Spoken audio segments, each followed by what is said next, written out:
reflect on a bit on Lewes and the journey that we've had. Obviously, transition happened 8 years ago, and I'm also going to talk to you about the energy revolution that's going on around the world, which you may not have heard of, but it is happening. We're going to hear from Philip Selwood, long-serving, perhaps long-suffering CEO of the Energy Saving Trust, who's been tasked and responsible with trying to improve the efficiency of our building stock across the UK. About some of the challenges we face at the moment around renewable energy and energy efficiency under the greenest government ever. So that should be fun, hopefully not too depressing. I've been assured there's some inspiring and innovative stuff in there as well. Light at the end of the tunnel. And it's too depressing hearing about the current government. We've got Jonathan to cheer us up, hopefully. I don't know if you've read it, but if you haven't, I hope that you get a copy. The World We Made. It's a brilliant book. Basically, it must have taken an immense amount of work with a lot of people, but it's a story of one chap in 2050 and how we got from here to a positive future in 2050. And it covers energy, it covers food, it covers transport, it covers sucking the CO2 back out of the atmosphere so that we don't have a complete climate disaster. It's an immensely comprehensive work, and I highly recommend it. So hopefully Jonathan will be sharing some of the wisdom of that this evening. So 8 years ago in Lewes, transition happened. A whole load of people came, from different walks of life came together. Some of them sat here. Who was involved with transition in Lewes 8 years ago? A quick show of hands. Right. And they came together around climate change and peak oil, which for me was an excellent thing, because I've been banging on about these things for about 12 years at that point, not as long as Jonathan and others, but all of my adult life. And suddenly there was a whole group of people who actually wanted to talk about it and got it and wanted to do something about it. We've had quite a few successes from that. So we've had a new currency launched in Lewes. Is anyone from the Lewes pound here? There we go. We've got a new local food market. We don't have a greengrocer in Lewes, but we have a local food. Anyone involved with a local food market? There we go. And we have a new energy company, which I was involved with, and many others. So Dirk and Chris, where are you all? Avesco people? Molly? And I think, for me, one of the important things was there's a new sense of community around a shared purpose. And to me, community is a key thing. So for my bit, Avesco was the bit I was involved with. We made the headlines as we rushed to build the first community-owned PV power station in the UK. It was nerve-wracking. We had 6 weeks to do it, to raise the money and build it before the subsidies changed. And we've gone on to do a whole load more stuff as well. Recently, we've been trying to work on a project, we've been working on a project that would have provided about 20% of Lewes' electricity. And I'm sorry to say that at this moment that's shelved because of this government. And there have been many, many challenges along the way with what we're trying to do to repower our town. And it's partly the challenges that I've faced. So I've been doing renewables now for 15 years. It's part of the challenges that I've faced that have made me reflect on, how do we succeed at this? And I'm very proud this evening to be unveiling this, which is an exploration of the energy system, how we got here, the challenges, how we overcome them, how lots of communities around the world have overcome them, and sort of how to guide, for other people to do what we did with Avesco. Because I felt that in the face of all the challenges, what you really need is stories of hope. So I've put a whole load of them into that book to inspire lots of others to get involved. Because when things are different...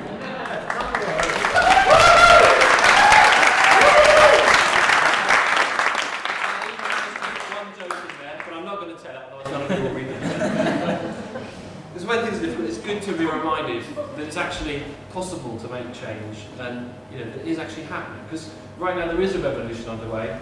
You might not think it in this country, but we've gone from 10,000 solar systems to 850,000 solar systems in the UK in just 5 years.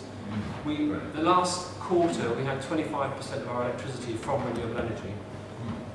That's more than we get from coal.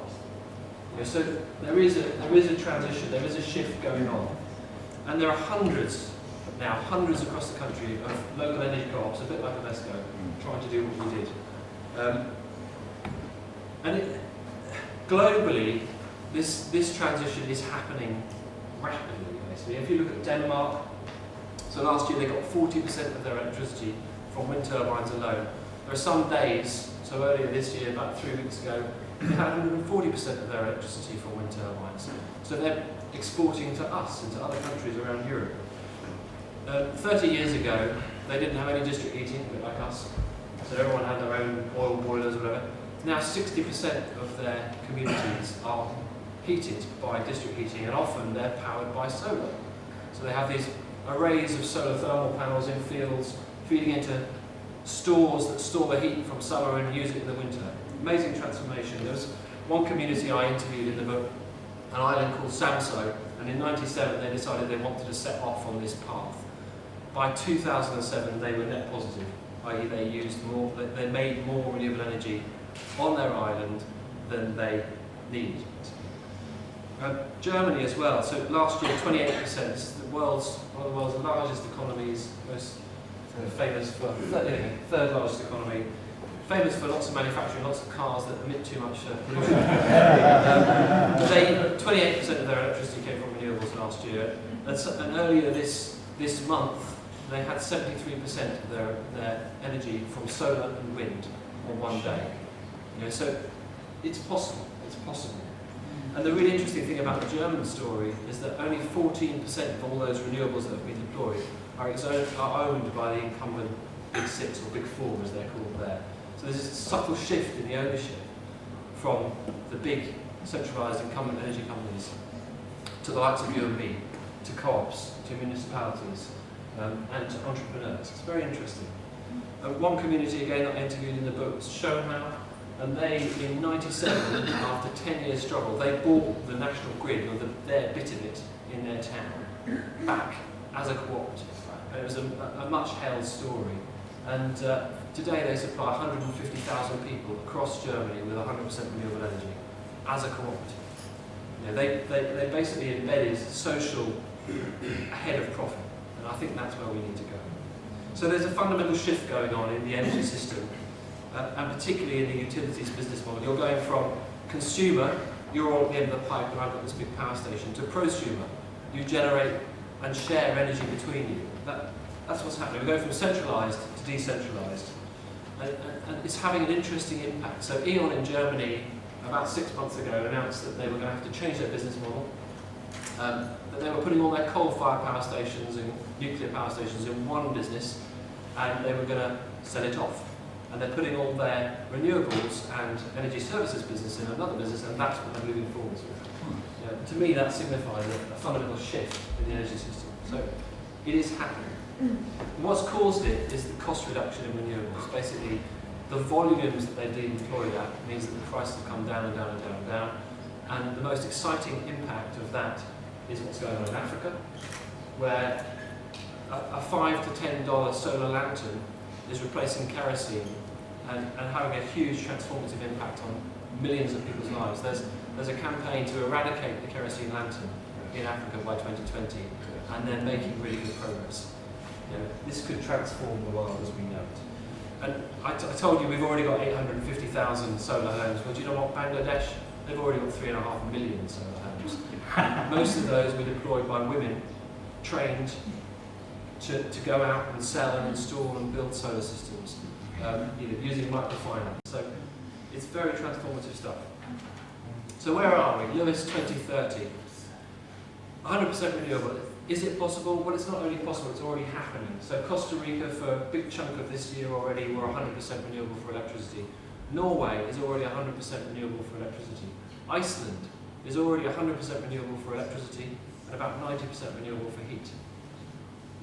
Mainly only transport fuel that they're using fossil fuels for. And behind all the changes that you hear about is community. And I guess for me, in Lewes, we've got a strong community, and it's a question of how we step forwards and what our vision is going to be. And, I think we could be 100% renewable by 2030 in Lewes for electricity. The project we were working on, if we did one of those every 2 years, after 10 years we'd have achieved 100% of our electricity supply. And not only would that provide local jobs, it would provide local investment opportunities and all manner of positive benefits. We could be building new heat networks in Lewes, taking people off the gas grid, building heat networks, powering that from wood and solar. And I think it's perfectly achievable in the next 15 years to get a big chunk of our heat from renewables.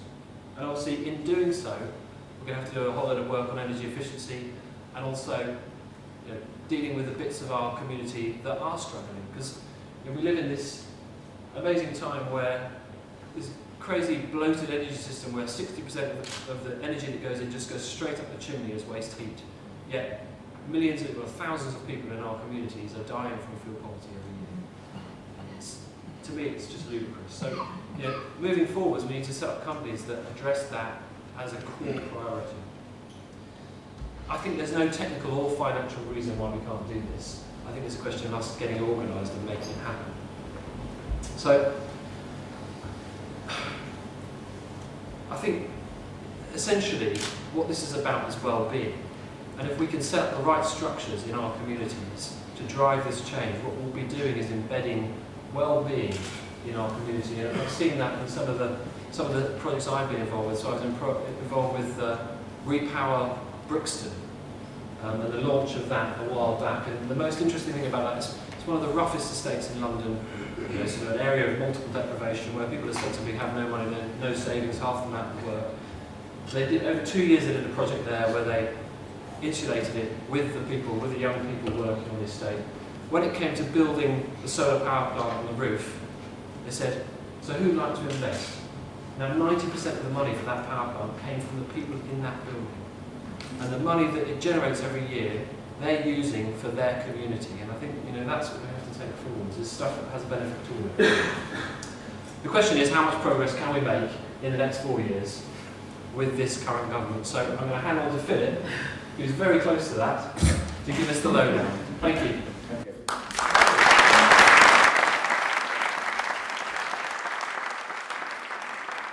Firstly, I'm used to being the warm-up act for our esteemed guest this evening, so I do the Cassandra bit, to tell you how terrible it is, and he does the bit that tells you actually it's not as bad as that. But hopefully I'll do a bit better this evening.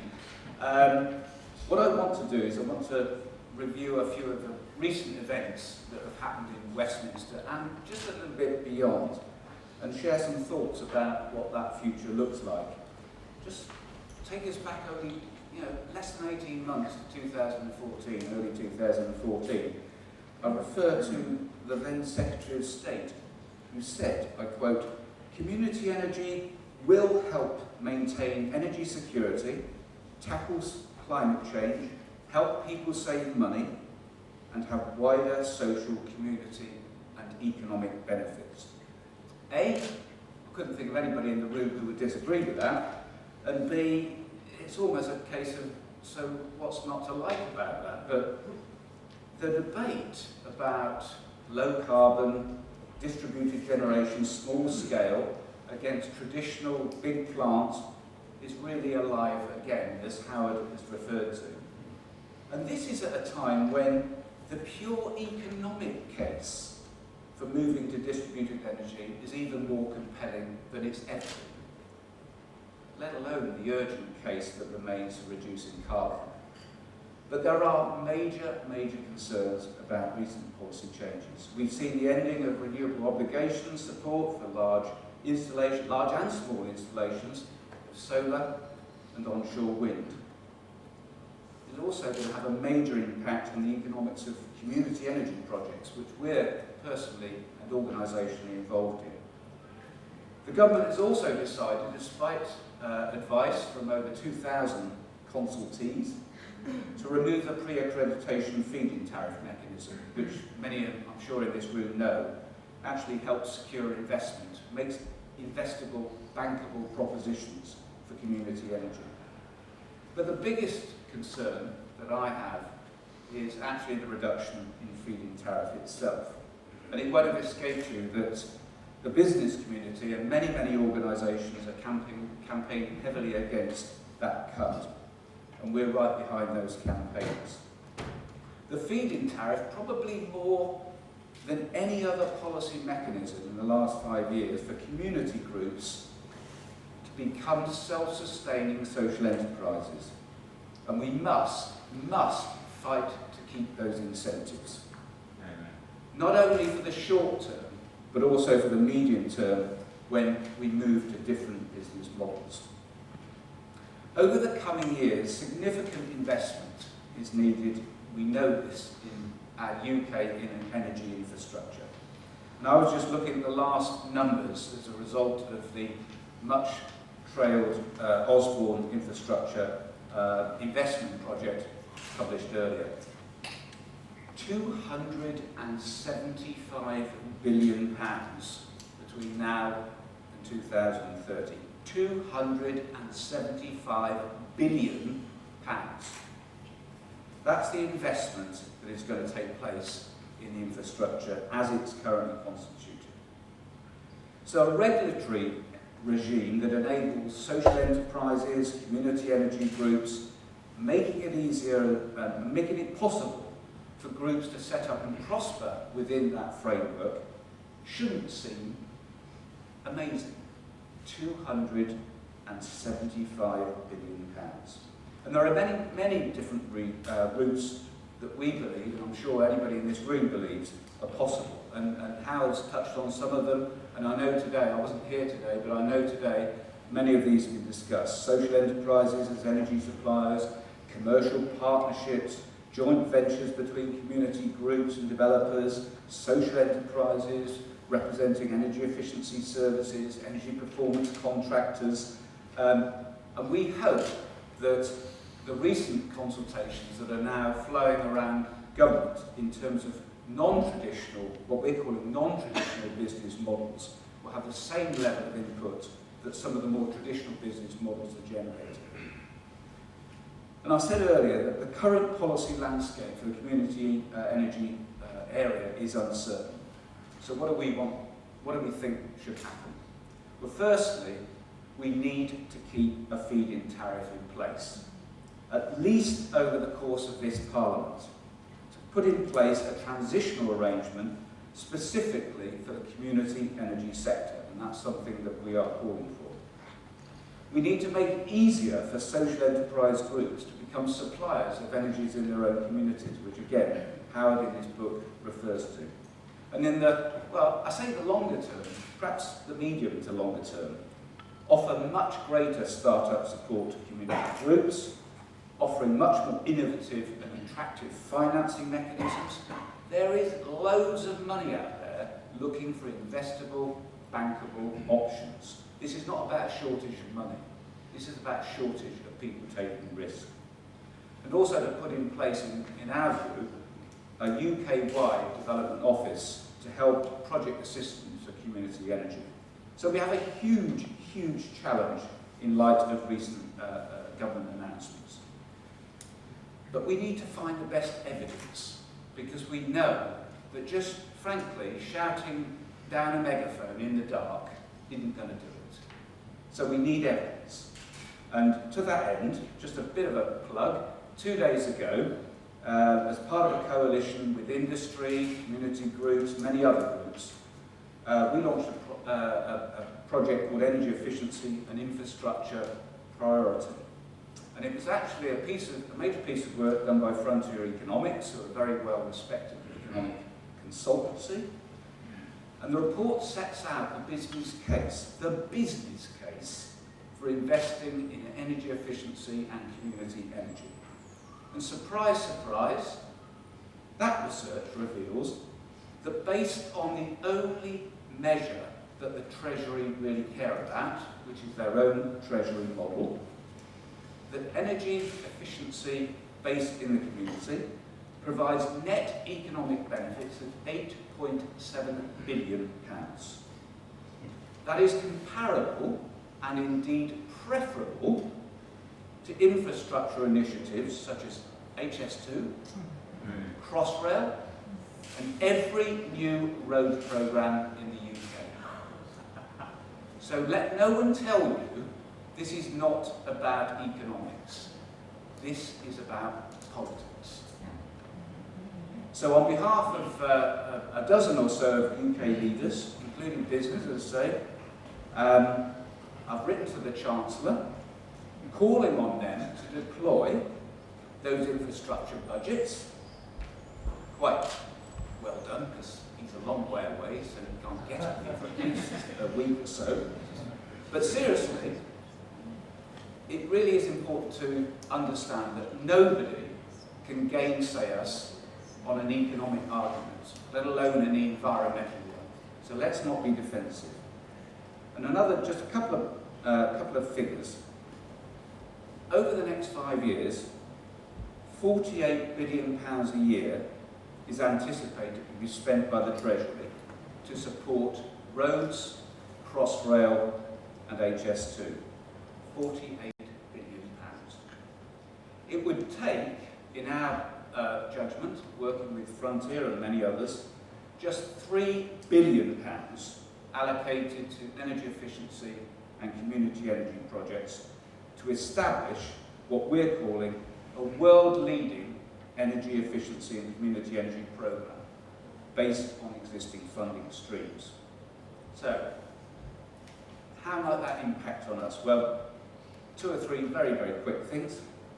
Firstly, if we can persuade the government to accept our infrastructure argument, then there has to be some optimism, this is my thinking to Jonathan, that they will listen to similarly credible arguments that community energy groups such as here in Lewes and elsewhere can put forward. Secondly, any major investment of this scale absolutely has to have a positive knock-on effect in terms of jobs and economic value added in terms of community energy. And thirdly, and very importantly, it's community energy groups like here in Lewes and elsewhere who are the major groups who could help deliver those infrastructure investments in homes, small businesses and commercial operations as they sit in the heart of communities in which they operate. So in summary, it's going to be really, really challenging for community groups, for all of us. But at the same time, I'm clear, community groups are dogged, they're resilient, they're determined, and above all, I believe, and this is an illustration of it, they have an unbreakable will to make things happen. Community energy, dispersed energy, distributed energy, whichever way you want to describe it, is going to continue to grow one way or another. And I'm confident that we'll work hard together to make sure that that innovation will drive this agenda forward and make sustainable business models for future success. So well done to everybody here, and hopefully that gives us an interesting segue into Jonathan. Thank you. Right.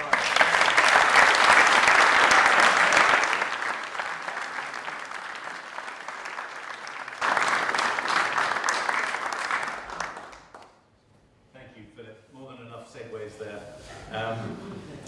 And thanks very much to all of you for organising this evening. I'm sorry I caused the evening to start a bit late. It really wasn't of my doing, but it would have been irritating for everybody. But Howard, thanks to you particularly, and actually I really am delighted to celebrate the launch of Howard's book. I have to admit I read quite a lot of books because people ask me to read quite a lot of books, and actually I love doing it because it sort of keeps me fresh and I find out what's going on. But sometimes there's a sort of sinking sense, not another book.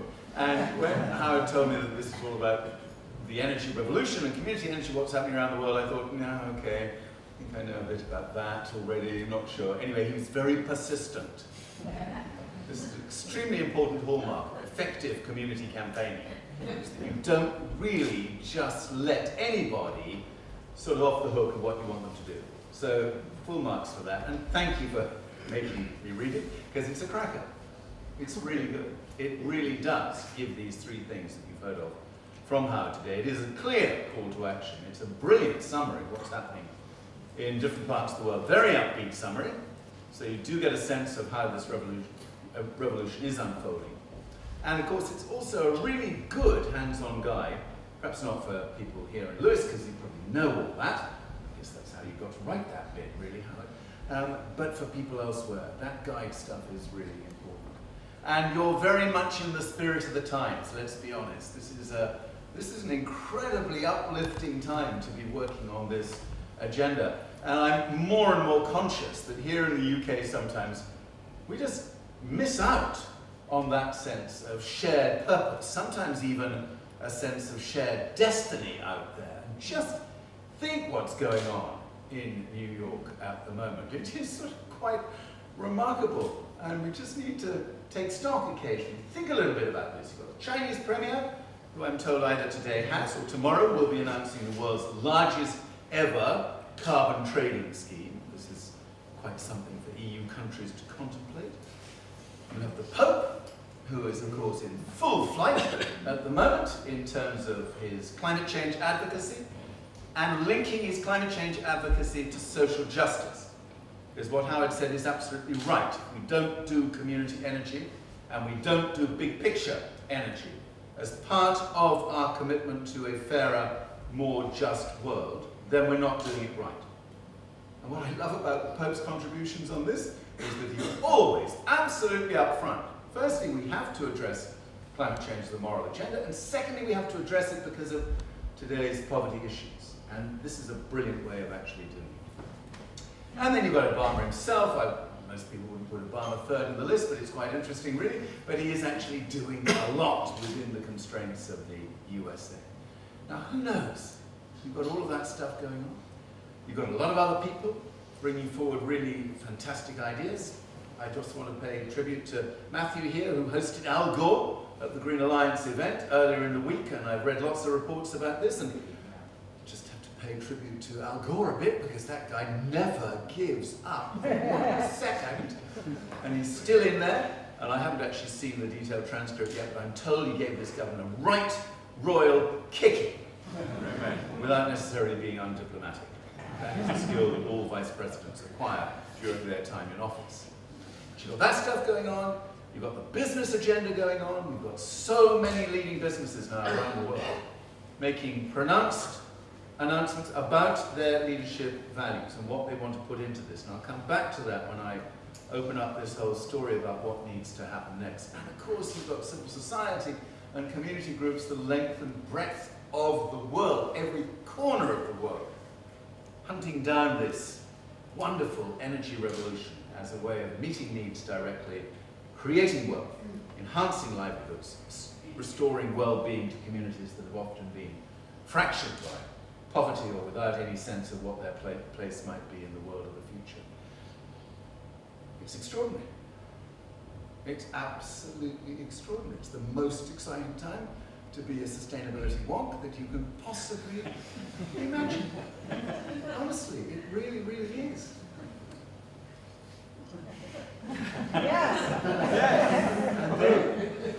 And then here we are in the UK. And I'm not going to dwell on that for terribly long tonight, because it will take us down quite quickly, because it is absolutely as bad as Howard has articulated, and absolutely as bad as Philip has just told us.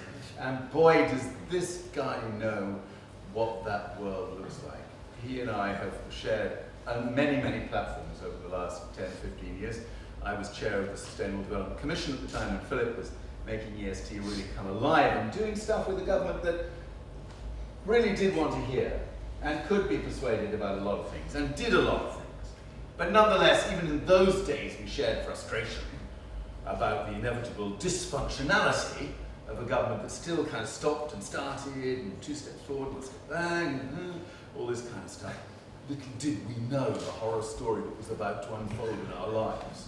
But even in those days, just bog standard dysfunctionality kind of held back this agenda in a way that was truly regrettable, looking back on it now, because so much more could have been banked, and so much more would have been undoable in the face of this government's ideological commitment to destroy this agenda, and the coalition, the previous 5 years of the coalition governments, messing around with destroying it. They were just practicing about how to destroy it. Now they've got the Tories have got a bit between their teeth and are doing it with a sense of signal purpose.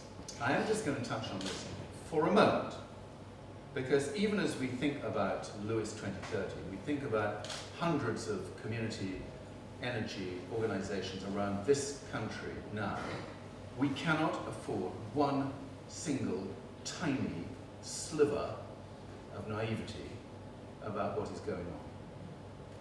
Philip and I are very used to kind of civil service, obfuscation and delay and all the rest of it. That is not what is going on now. This is a completely different thing. This is a Treasury-driven, and actually to be accurate, it's a George Osborne-driven, ideological putsch. He has taken over DEC completely. DEC has no autonomy whatsoever at the moment. I mean, literally none. It's partly because it's still dealing with the nuclear legacy of decades gone by, but it doesn't actually have any autonomy at all in terms of the world looking forward, as it were. Osborne's got all of that. And you have to ask yourself the question, why is this man doing what he's doing now? Why? Seems sort of inconceivable that you set about, as the Chancellor of the Exchequer, systematically destroying a rather successful bit of your own economy. You just look at solar. 3,000 companies, more or less, 30,000 jobs, more or less, contribution to communities all over the country, fantastic prospects for the future. And you think to yourself, this is a bit odd. Why would a Chancellor set out to do that? Especially as you can actually track out this trajectory to subsidy-free solar within the course of the next 3 to 4 years. The Solar Trade Association reckons 2018, 2019, it'll be possible to do subsidy-free solar across the whole of this country. That's pretty amazing, by the way. But why wouldn't you just keep the system built up nicely, make sure that everything's in place, so that when you get to that point, this is an industry that's mature enough, with a really good, solid supply chain, with thousands of mature employees in that supply chain, able to deliver at cost, with quality, in the way that people would expect. Why wouldn't you do that? It just seems completely bizarre. And then you have to say to yourself, well, there must be something going on at a deeper level. And there is something going on at a deeper level. And it is the realization in the minds of George Osborne, and a lot of his fellow Tories of that ilk at a high level, that this is a binary world. This is not a world in which you can, in a lovely, inclusive way, have a bit of everything and hopefully square off all your interests in different parts of the energy system. Yes, we need to look after the big six, but yes, we're interested in community energy as well. We know we need a bit of nuclear, but we're going to do some fracking as well. Sort of general, all in it together story. George Osborne has seen this for what it is. This is now a binary world.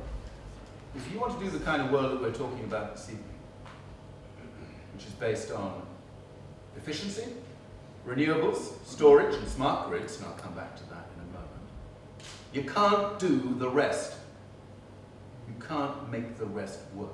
And in particular, you can't make fracking work, and you can't make nuclear work. And I'm sorry there may be some here this evening who still have a wonderful kind of low carbon illusion going on in your mind that we need both nuclear and renewables. Trust me, if we're going for 100% renewables, not just here in Lewes, but across the whole of the country, perhaps not by 2030, but certainly by 2040, nuclear just gets in the way of all of that. Amen. So Osborne has seen this, he's read it, he knows that if we really pushed hard on this agenda for sustainable, just energy systems, distributed as well as still efficient when we need it to be at the central level, then fracking and nuclear have no part to play in it. And from his perspective, that doesn't look too good. It really pisses off the big six. And he kind of has a lot of loyalty still to the incumbency powers of the energy system in this country. It means he won't get revenues from fracking. Personally, I don't think he's going to get much by way of revenue from fracking anyway, and he's totally up shit creek on nuclear. Now, that's the last bit of that, really. But remember that George Osborne is also listening to people who are telling him this in no uncertain terms. And I just want to quote from one of these said figures of authority in the energy world that we all live in. And this is a guy called Steve Holliday. Steve Holliday is the chief executive of the National Grid. So, honestly, at the heart of this whole story, really, really at the heart of it. At the moment, if you ask me honestly, is he really helping the transition to a genuinely sustainable energy system here in the UK? I probably have to say, no, not really. Not really. He's actually, in fact, getting in the way quite a lot of what we need to happen. He's going to take a big share of that X billion of infrastructure investment, don't forget. And boy, does it matter where his billions go on energy infrastructure. So Steve Holliday isn't quite in the right place, but he's a sharp, bright, very creative man who's always had an interest in what sustainability really stands for. So I read with fascination this interview with him recently, in which he sort of began to open up in a way that would send palpitations down the spine of George Osborne. Sorry, we shouldn't really go into anatomy when you're talking about Tory leaders. That's obvious. Nonetheless, so this is graceful. I've promised myself I didn't make it. Okay, this is what Steve Holliday was talking about. Just two quotes, and they're really so interesting. I'm going to give you these words very carefully. So here's what he said. The idea of large coal-fired or nuclear power stations being used for baseload power is now outdated. From a consumer's point of view, the solar on the rooftop is going to be the next baseload. Energy markets are clearly moving towards much more distributed production and towards microgrids. This is the chief executive of the National Grid.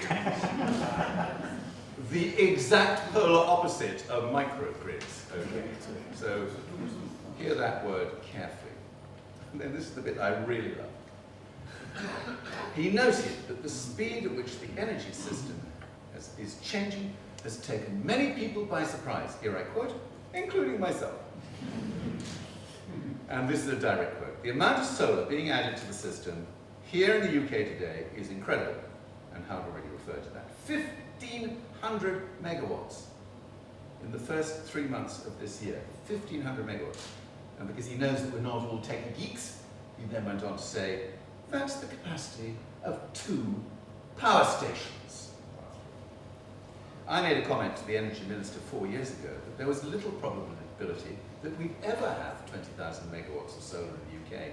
Now, 3 out of the 5 scenarios we have in the national grid talk about 20,000 megawatts of solar by 2035. Okay. He concludes by saying the amount of solar being added to the system is incredible. I love that word. Incredible. Not believable. And yet, right here, right now, with everything being done to make this non-viable, from a political perspective, an investment perspective, an infrastructure perspective, this is what's already happening in our midst. It's actually quite extraordinary. It is quite extraordinary that this is really happening. So when Steve Holliday goes to talk to George Osborne, try and imagine what the conversation goes on. Because he will now be telling George Osborne that that is not what the future looks like. And George Osborne will be playing that last card, which is I will do my best for these antediluvian, fossilized industries, and actually mean fossilized, just while I can squeeze a little bit of political, ideological value out of them before the entire system implodes, that old system implodes. Extraordinary. It is extraordinary. And we are one of the very few countries in the world where that is still the state of play. Canada's a bit like that. Australia was a bit like that until they got rid of one of the most barbatively stupid prime ministers anywhere in the world, and have replaced him with a guy called Malcolm Turnbull, who's quite good on climate. So we're in a very odd place here in the UK at the moment, a very odd place. And the worrying thing is that it makes it harder for us to do what we need to do. So Lewes 2030, just think about that for a moment. What is it that would make it possible for a small town like Lewes actually to achieve what looks like a hugely ambitious goal of that kind within only 15 years, because that's what it is. My great privilege is sitting now in the middle of this sea of opportunity and creativity and new thinking about financing and about social issues and all the rest of it. And for me, that story now is coming alive even as we look at it. When I wrote The World We Made, thank you very much for the plug out, I appreciate that. All authors, obviously, reciprocally plug each other's books. Because otherwise, you know, it's collegiate to do anything else. But thank you for plugging out. When I wrote The World We Made, I had 2 years to do research into stuff I really should have known a lot more about, but I'd kind of taken it for granted, particularly about technology. I've never been a huge fan of technology, to be honest, because it always struck me that people who got massively over-enthusiastic about technology were refusing to look at the real issues around distribution of power and wealth, around the nature of governance systems, around the whole flow of power in political systems and so on. And it just struck me that the more enthusiastic people were about technology, the less they wanted to talk about those gritty issues. And I've always been, as a Green Party type, always just a little bit skeptical, in fact, really quite skeptical. So I had to, as it were, ingest my own corrective. I had to go and do serious work to understand why were people so fired up with excitement about this stuff. And I came away saying, I understand why they're all so fired up about this stuff, because it is bloody unbelievable. Or to use Steve Holliday's words, incredible. But it really is. And we started with the renewables story tonight, which is right, but when you look at what it is that makes renewables deliver this revolution, and it is a revolution, it isn't really the renewables themselves. It's actually all the surrounding technological and social infrastructure that allows renewables to play this massively constructive part in our lives.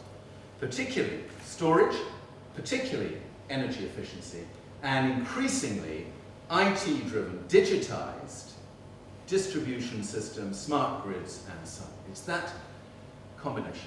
And I haven't got time to talk about it all tonight. I could, easily, because I'm quite excited about it.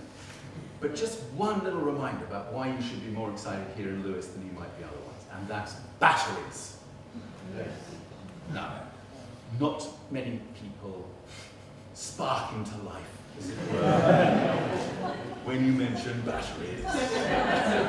Because we have got used to thinking of batteries as really a rather low-grade kind of thingy that either does or doesn't work very well in our car, whatever else it might be, or the thing that runs out of juice at precisely the moment of a computer, exactly when you need it to be operating. So we don't really resonate terribly vibrantly with batteries. But you need to be tracking the battery story as much as you need to be tracking the renewable energy story.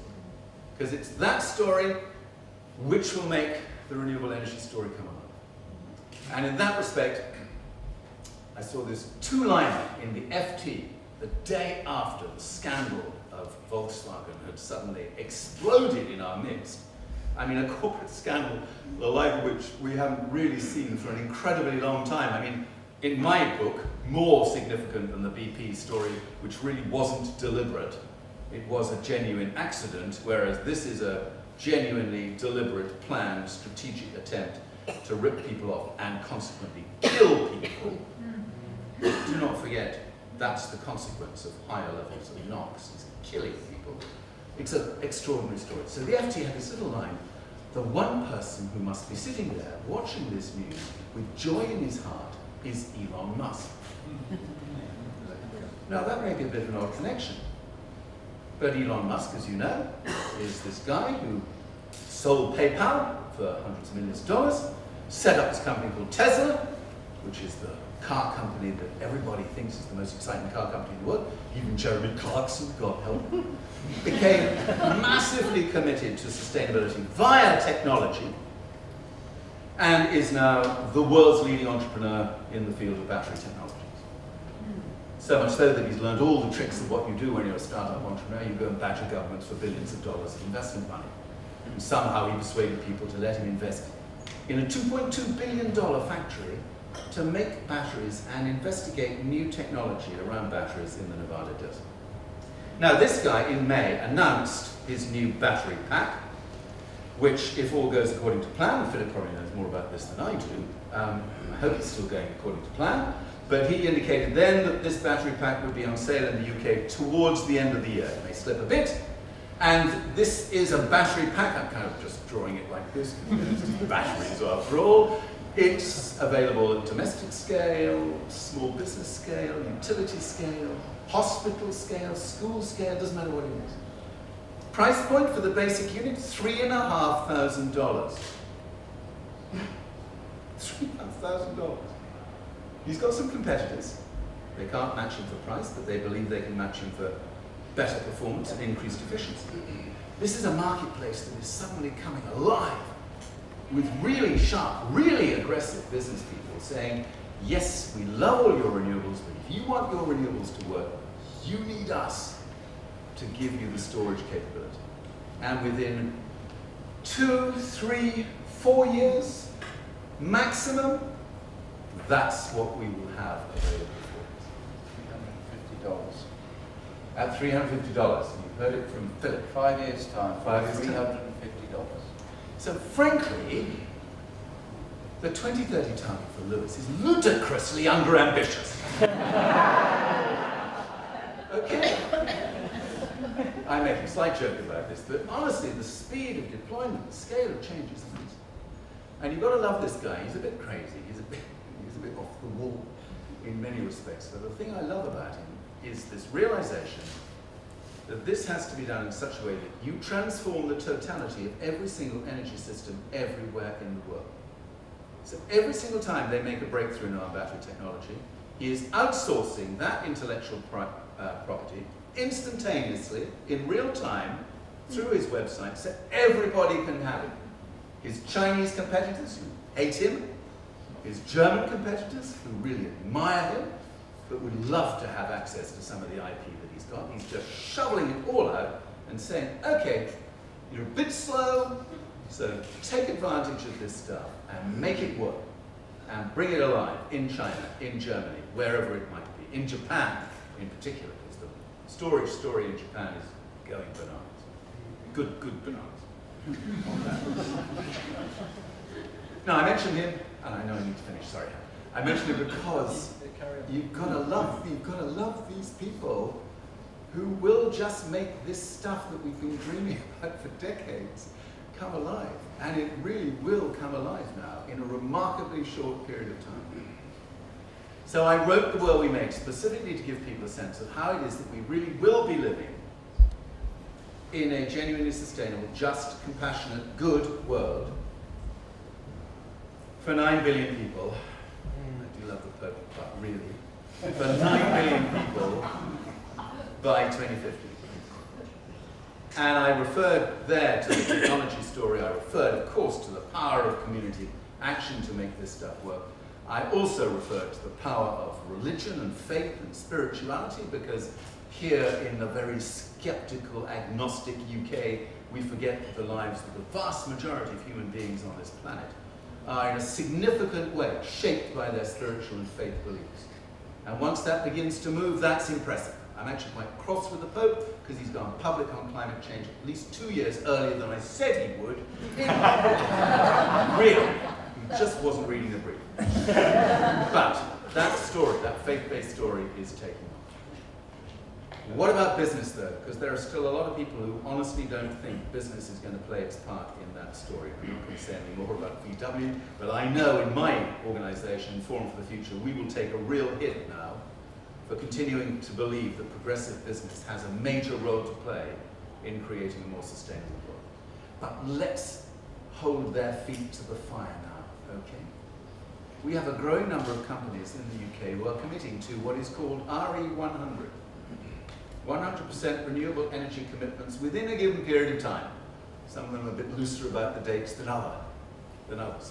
But the idea is that they will move towards, in the first instance, 100% renewable electricity, and then 100% renewable energy as fast as they possibly can by 2025, 2030, whatever it might be. This is an unbelievable opportunity for those companies now to say, well, here's an interesting juxtaposition. We really want to go down that road. We probably can't do it all from our own facilities, particularly if they're office-based or whatever it might be. Here is a crying need, now that we have a government that is ideologically committed to destroying community energy, which we could help address. And my sense is that we will begin to see some new initiatives shaping over the course of the next few months. Green Alliance might be involved in this for all I know, to say, okay, here's the gap, narrow it now. You could really begin to make a difference. Not to step in as a substitute for government, but to make some brilliant new financing arrangements come alive for a world that is obviously so creative, so amazing. So I think business will still have a part to play. I'm still very focused on making sure that business is part of the mix, because trust me, without business, and big business being part of the mix, this journey looks a damn sight harder than it already looks, so we need it. Those were 4 of my reasons to be hopeful. My 5th was young people. And I just cast my eye around the room here to see. And you are all, thank you, immensely youthful in spirit. Obviously. You live in Lewes, after all. If you're not youthful in spirit, what are you doing here? You understand what I'm talking about. But collectively, are we really doing the job we need to do to get young people as fired up and passionate about this agenda as I know some of them are? I know some of them are. And happily in the forum we see a lot of those young people who are doing this stuff. But I kind of want future roomfuls of wonderful people like this to be full of young people as well as not quite such young people. So those are the 5 things. And actually, if you look at progress on each of those 5 things, technology, community, progressive business, faith, spirituality, we're doing some amazing things. We're seeing some amazing things. And young people, I know, are doing amazing things. But we need to strengthen that and make it work. So thanks again, Howard, for inviting me. And I'm looking forward to our discussion now. Thanks very much.